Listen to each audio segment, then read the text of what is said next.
Today we're going to take a look going back to the old Genestealer Cult rules out of the 2nd edition Tyranid Codex. Spiky bits.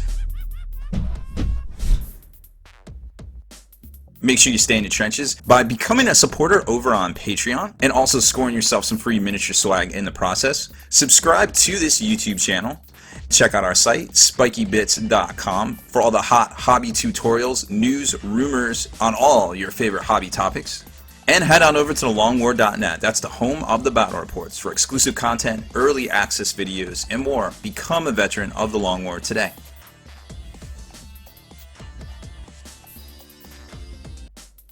Alright, welcome back, Hobby Maniacs. Well, it's full-on Genestealer Cult mania right now as all the new releases are coming out and people are losing their minds. Some of them over the new armored vehicle being called a limo, I guess, instead of a truck. LOL, it's a truck, not a limo. Sigh, sigh, sigh. Anyways, so you could trace back the origins of the Genestealer Cult, the rules for them, back to 2nd edition Codex Tyranids right here. Now, of course, the Genestealers were their own separate, like, entity organism from Yamara Girl or whatever, and that was like part of the fluff from the Rogue Trader, the original rule book from like 1988, but they didn't really make it into anything until about this time here and actually became part of the Tyranid army. Now, this whole thing has a lot on, Tyranids in general, but we're not really going to cover that part because I wanted to focus more on the section that deals specifically with the Genestealer Cults, which I think starts on page 74 in the old 2nd edition Genestealer Codex. Now, this book was written by Andy Chambers, of course, a fan favorite out there for a lot of people because he's just done so much good work in a variety of different things. In 3rd edition, Tim Huckleberry came on the scene here in North America. He works for Fantasy Flight Games now, but you might know him as the Hive Mind. That was his online handle for a while. And he kind of kept them going and did a lot of work in the Citadel journals, I believe, with forwarding, keeping their rules going forward and keeping them relevant in 3rd edition Warhammer. So here is the Genestealer Cult army list itself, where it basically breaks down. It says you can spend your points on 3 categories: troops, characters, broods, and support. Or 3 categories of troops, which were those other 3 I just mentioned. Now you can only, and then remember, this is the day of composition. Like, you used to only be able to take like 25% of this or 40% of this. So they break it down there. You can only take it up to a maximum of your 25% of your points in support, which kind of makes sense because that's fluffy, and they didn't want you to buy a bunch of heavy support stuff and just kind of squish people. Because remember, there wasn't AP back then actually. What was the big boogeyman in 2nd edition? It was kind of like Hero Hammer. Like, the Psychic Phase definitely dominated a lot of things and would almost take as long throughout the length of the game to play the Psychic Phase out as it did to even play a game of 3rd edition these days, believe it or not. So the Psychic Phase was a thing. It was also Hero Hammer. You could have guys that would just walk across the battlefield and not get killed. I never played against Genestealer Cults, or I don't think Genestealers for that matter, in 2nd edition.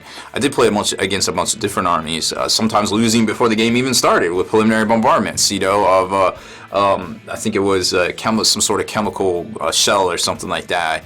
I forget exactly what it was, but that actually happened. That was the thing. So, people are like, oh, 40k is broken, 40k is broken. Well, 40k was broken back in 2nd edition too. You could literally lose before the game started, which was kind of a kick in the pants when, you get all your stuff up and these games took literally a whole afternoon to play. So, but I digress. So getting back to how you can compose your army, feel free to spend up to 50% of your army's points total on characters, which, is something kind of harkens to that whole Hero Hammer kind of feel and thing that it was back then. The points value of War Gear cards is indicated on the cards themselves. Maximum War Gear cards a character can have is indicated on the army list entry. Now, War Gear cards were actually a thing. It was a literal card. Now, they didn't have, there's mission cards. See if they have any War Gear cards in here. There was War Gear cards in the 2nd edition box. Sometimes they printed them in the books if there were specific ones. They didn't come out with the accessories, which now that I mention accessories, I'm starting to think that maybe we should do a 40k flashback on the accessories of 40k themselves.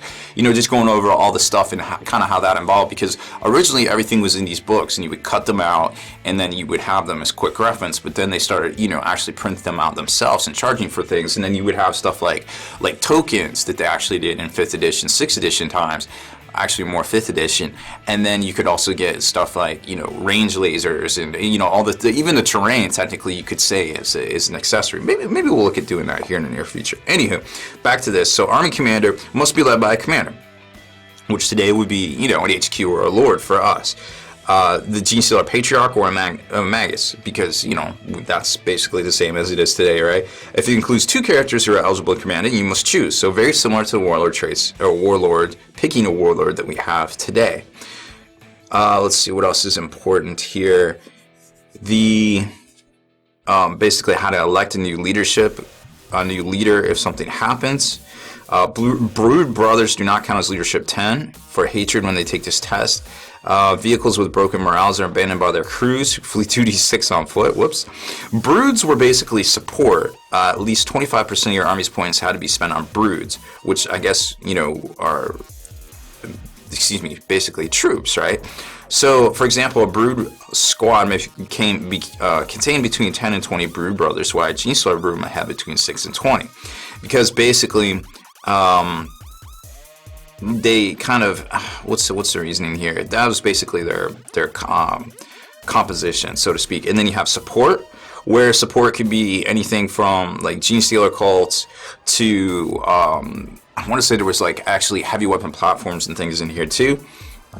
And then allies, these are points allocated for support, because the Tyranids themselves cannot be expected to help the cult. In fact, their arrival was signifying the end of the Genestealer cult as it reabsorbed into the Hive Fleet, which is something to keep in mind for people even these days, where they're like, oh, we want them to be able to ally with Tyranids. Well, I mean, if you think about it, that, even back then, that statement's true. If they're allying with Tyranids, then the Tyranid invasion has begun, and they're either, the Tyranids just basically absorb the whole planet, from the seed swarms and go from there, and the gestation pools and things like that. So at that point, once the Tyranids show up, maybe a Lictor, I could see them getting a Lictor or something, because that would make sense as a vanguard organism. But they really shouldn't have Genestealer Cults fighting alongside like a Carnifex or something, because by that point it's a full-on battle, and they're only spawning Carnifexes if there's heavy resistance still left on the planet, i.e. like Space Marines or something like that, right? So that makes sense right there. And they also talk about allying with Chaos, because Chaos always takes advantage of silly stuff like that. You can't spend more than 500 points on allies, and they considered allies basically like the guard. So you could take the guard stuff, which is more of what I think we're going to see in the new Genestealer Codex. Cult Codex is coming out. Now, stat lines and things didn't exactly work the same as they do these days. Because basically a lot of things had different movement. Now, some of these stats are sure definitely the same, but you notice they don't list a save in here, because saves are actually done differently. They were done on 2d6 back then. So it's a little bit different. We're not going to be able to, do an apples to apples comparison of what the Genestealer Cult is now or will be now versus what it was then. But this gives you an idea of what we could see, because you got the Genestealer Patriarch, which, we've seen a model for that in the Overkill box, right? And he obviously is pretty good. Strength, toughness, wounds, initiative 6, basically a broodlord himself, which is kind of a new thing based off of the Patriarch. And then Genestealer Magnus, which is only a human, which is reflected in his toughness 3, and then he has all sorts of different rules right here too. Now, they had strategy rating back in the day, which really doesn't apply to anything these days. It does not look like he was a Psyker. Only the Genestealer Patriarch could have the Horror, Psychic Screen, Catalyst, or Hypnotic Gaze from back in the day right there. So that's something important to note. Now, we know he is a Psyker now, and he probably will have similar psychic powers to the Patriarch. Then there was a Cult Icon Bearer, which is basically a standard bearer, and he would, if the broods have a model within 12 inches of the Icon Bearer, reroll the dice if they fail a break test. Breaking and stuff was kind of big back then. It's not quite as big as it now in 7th edition, so you don't see as much of banners and rerolling and foul morales and things. When it does happen, it can pretty much devastate your game, but it's very few and far between, I feel like. And then you've got the Genestealer Hybrids, which we definitely see in a box out there, the Neophyte Alkalites, but I think those are 2 separate boxes, actually. It looks like one of the boxes, I believe is the Alkalite, combines the Gen 1 and Gen 2 Genestealers. And then I want to say it's a neophyte. Those are the warriors, the guys with the auto guns and the sticks of dynamite and things like that. Oh no, actually those are the alkalites, I think. Well, anyways, those are the warrior guys, the Gen 3, Gen 4, and then Gen 5 is the pure strain Genestealers themselves. So I'm sure we'll see a Genestealer box re-release as well. And of course here, basically explaining how badass Genestealers are.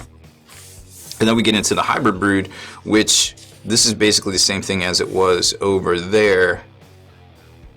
This is an elite. This is a...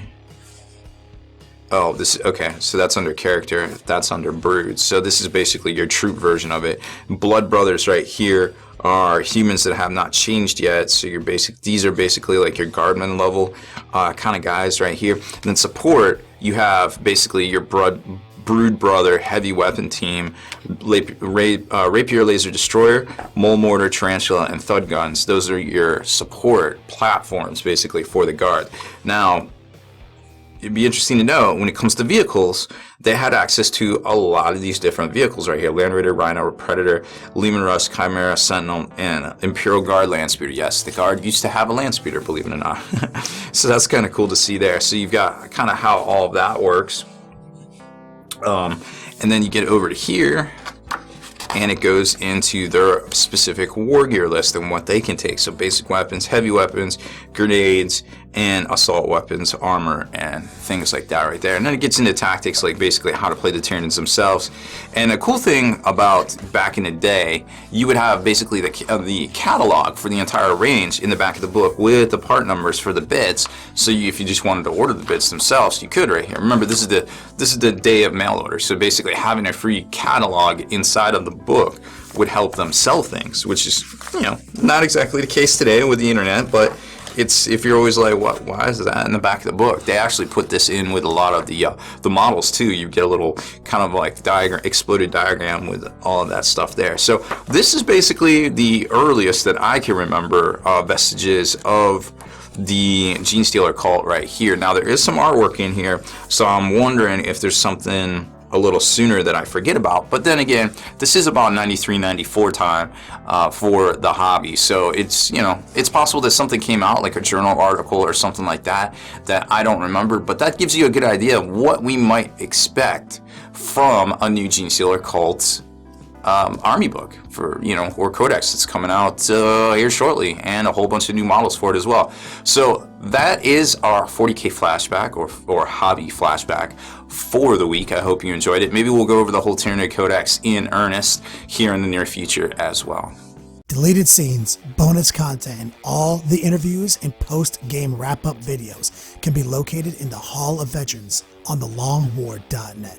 Visit thelongwar.net today and try a week completely free with no strings attached. That's not all. Thelongwar.net is also your hobby resource for exclusive early access with an ad-free experience to all your favorite videos. Members of the Hall of Veterans gain early exclusive access to multiple hobby videos.